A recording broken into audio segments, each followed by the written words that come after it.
ఇగో ఒక్కసారి అవకాశం ఏమంటారు. బీసీ రిజర్వేషన్లు పెంచుతాం జనాభాకు అనుగుణంగా. ఎస్సీ ఎస్టీ బీసీ మైనార్టీల రిజర్వేషన్ల రద్దుకు బీజేపీ కుట్ర చేస్తుంది కాబట్టి బీసీ రిజర్వేషన్లను పెంచుతాం జనాభాకు అనుగుణంగా.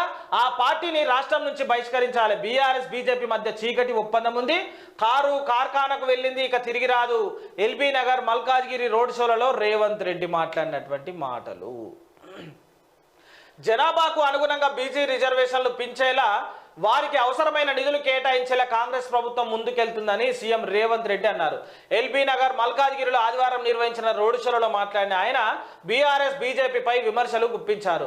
ఆ రెండు పార్టీల మధ్య చీకటి ఒప్పందం జరిగిందని ఆరోపించారు. రిజర్వేషన్లు రద్దు చేసేందుకు బీజేపీ కుట్ర చేస్తున్నదని ఆ పార్టీని రాష్ట్రం నుంచి బహిష్కరించాలని తెలిపారు. ఒక్కసారి అవకాశం ఇవ్వండి, బిడ్డగా మీ మధ్య ఉంటూ సమస్యలను పరిష్కరిస్తా. కాంగ్రెస్ మెదక్ ఎంపీ అభ్యర్థి నీలం మధు. అందరికి ఒక్కసారి అవకాశం ఇచ్చినాక 5 ఏళ్ళు వాళ్ళే ఉంటారు. ఇక మనకేం చేస్తారే? నేనేమంటున్నా, వీళ్ళందరూ ఒక్కసారి అవకాశం మీరు అంటారు కదా. అందరినీ చూసేటువంటి ప్రేక్షక దేవులందరికీ నేను రుణపడి ఉంటా. ఒక్కసారి అవకాశం మీరని రాజకీయ నాయకులు అందరూ అడుగుతుంటారు. 5 ఏళ్ళు వాళ్ళు గద్దెనెక్కనీకే. నేనేమంటున్నా, నాకు ఎటువంటి అవకాశం వద్దు కానీ నన్ను ఆదరించుర్రి. ఉచిత విద్య వైద్యము ప్రభుత్వానికి సంబంధించిన బడులన్నిట్లో కూడా మెరుగైన చదువు కావాలి. ఆసుపత్రులలో మంచి వైద్యం అందించాలి. ఈ రెండింటి గురించి నేను పోరాడుతున్నా. నాకు సపోర్ట్ చేయరి, సబ్స్క్రైబ్ చేయండి, లైక్ చేయండి, షేర్ చేయండి. నేను ఏ పార్టీకో కొమ్ము కాసి లేకపోతే వాడెవడో రూపాయి ఇస్తున్నానో లేకపోతే వీడెవడో 10 రూపాయలు ఇస్తున్నానో మాత్రం నేను ఎవరి గురించి పనిచేస్తలే.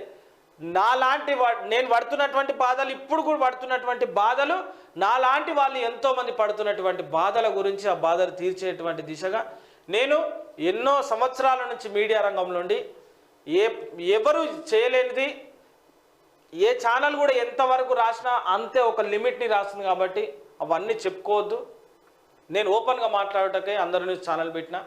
అందరి న్యూస్ అనేది ఎందుకు పెట్టినా అంటే అందరి కోసం పనిచేసేటువంటి ఛానల్గా పెట్టినా కాబట్టి నన్ను ఆదరించురి. మీరందరు నా దేవుళ్ళు. నన్ను ఆదరిస్తే మీ ఒక్కొక్కరు చేసేటువంటి సహాయం వల్ల నేను ముందుకు పోగలుగుతా, నేను ప్రశ్నించగలుగుతా. నేను దేనికైనా సిద్ధం.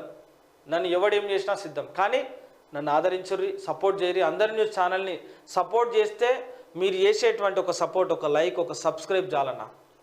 నేను మాట్లాడేటువంటి మాట, మీ గురించి నేను పోరాడేటువంటి ఆ మాట ప్రజాప్రతినిధుల వరకు వెళ్తే చాలన్నా. ప్రజాప్రతినిధుల వరకు, గవర్నమెంట్ వరకు వెళ్ళాలనేది నా ఆశయం అన్న.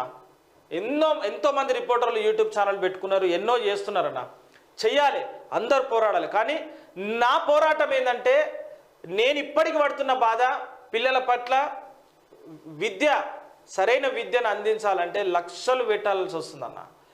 అది వద్దనేసే నా పోరాటం. ఆసుపత్రికి వెళ్తే సరిగా చూడని సిబ్బంది, ప్రభుత్వ ఆసుపత్రులకు వెళ్తే, ప్రైవేట్ దవాఖానలకు పోయి చూపించుకోవాలంటే మాత్రం లక్షలు లేవు, పైసలు లేవు. సంపాదన ఏడుందన్న మన అట్లాంటలకు. అందుకే అంటున్నాను, నేను చేసే పోరాటం ఇది. దయచేసి నన్ను నా వెన్నంటుండ్రన్నా, నేను పోరాడతామన్నా, పోరాటం చేస్తానా. ఇవి దిశ పత్రికలో ఉన్నటువంటి వార్తలు. ఒకసారి ఆదాబ్ హైదరాబాద్